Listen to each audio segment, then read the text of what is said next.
Last Sunday, the closing verse of our gospel reading told us, "They departed for their country by another way." That very evening, at 8:15, Charlotte departed for her kingdom in another way, her way at the invitation of Jesus Christ. Ruth Mayer, who I work with, tenderly wrote to me the next day,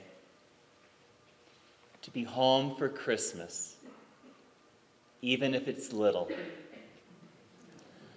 What a beautiful life to have touched ours. And Charlotte has touched our lives in so many beautiful ways.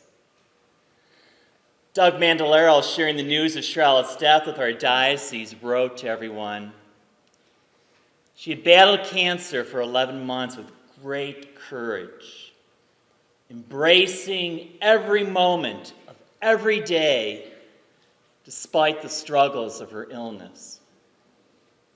Charlotte was a vital part of our diocese in countless ways through her years of service and a source of inspiration for many." On Friday, the 29th of May, 1998, Charlotte tearfully said goodbye to Don and Jerry Hawks, her adopted parents in Connecticut. She made her way to Rochester, specifically Churchville, to begin her new assignment as pastoral administrator for St. Vincent's. Having sat at the feet of Jesus, Charlotte had listened attentively to him and where she might go and serve in his mission as her life changed in Connecticut. And what a blessing for all of us here tonight and for all of our diocese in Rochester. These past 15 years have been because she listened like Mary and chose the better part. One of my parishioners, Dick Rosati, who knew Charlotte, described her as a dynamic minister of God and an extraordinarily kind, joy-filled person. Dick said, "In her life and even in her death, she set a model for all of us to try to emulate." This is such a deep loss to our diocese, her parish families, and to all of us who are her friends. For 12 years, Deb and I have been so blessed to have been part of a support group that has been gifted by Charlotte's presence.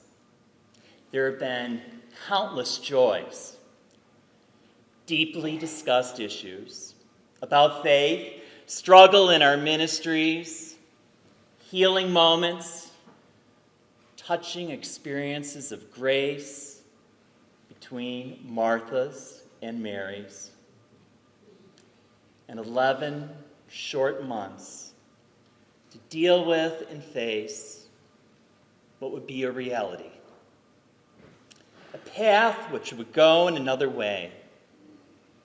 And for this Martha, I wasn't going there very easily with my Mary.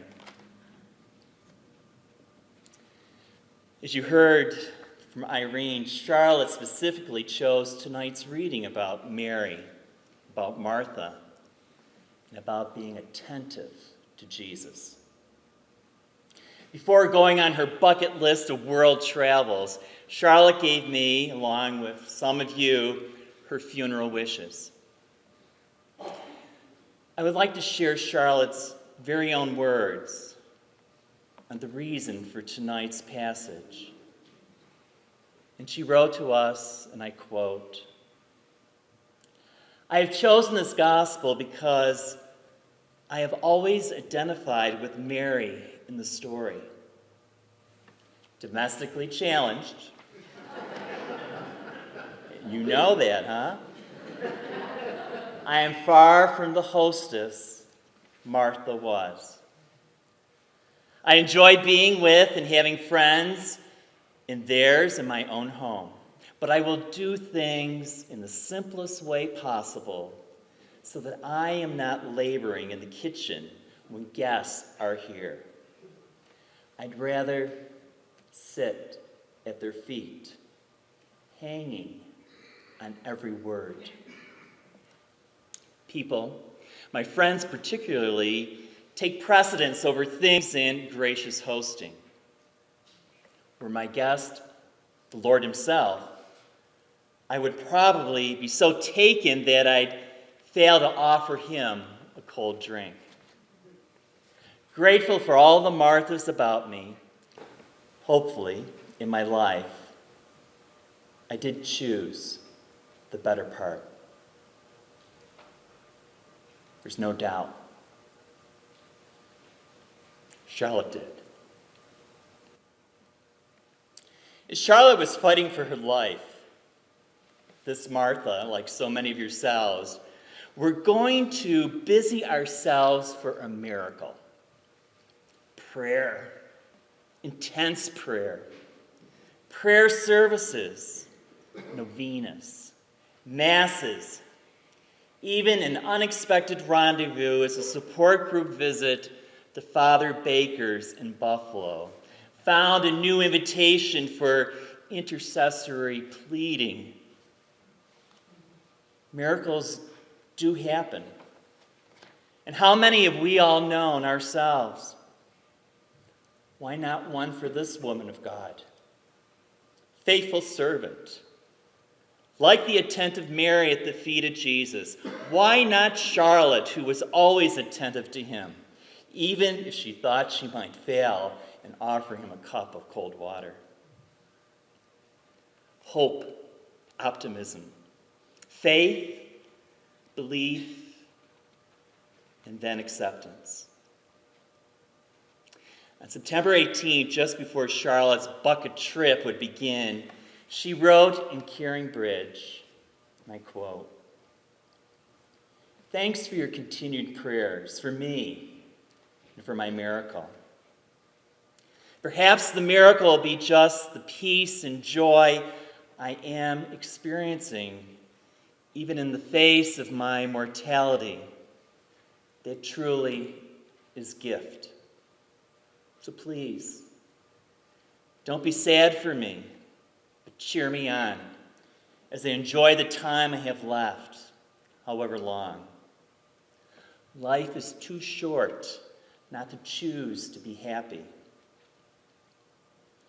Charlotte, our dear Charlotte, once again, modeling for us, indeed, the miracle. To be at the feet of Jesus, choosing the better part, and letting one's mortality know joy and peace. We are happy for her, even in our grief, that she has departed by God's way to her eternal home. For all of us who called Charlotte from time to time or very often, there were moments where she might not pick up on the phone.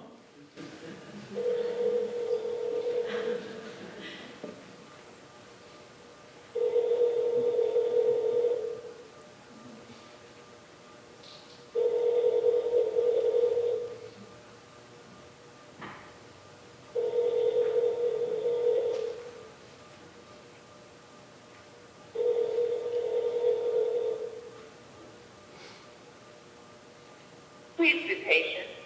God isn't finished with you yet. Once she gives me a break, I'll get right back to you. Please be patient.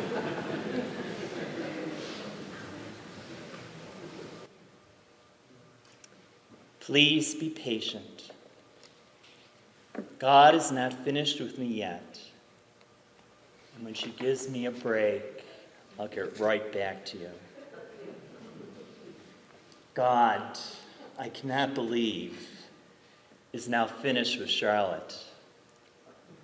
But I understand and believe two of them now together has some eternal plans. And so seeing Charlotte at the feet of Jesus and hearing her voice in my heart and soul,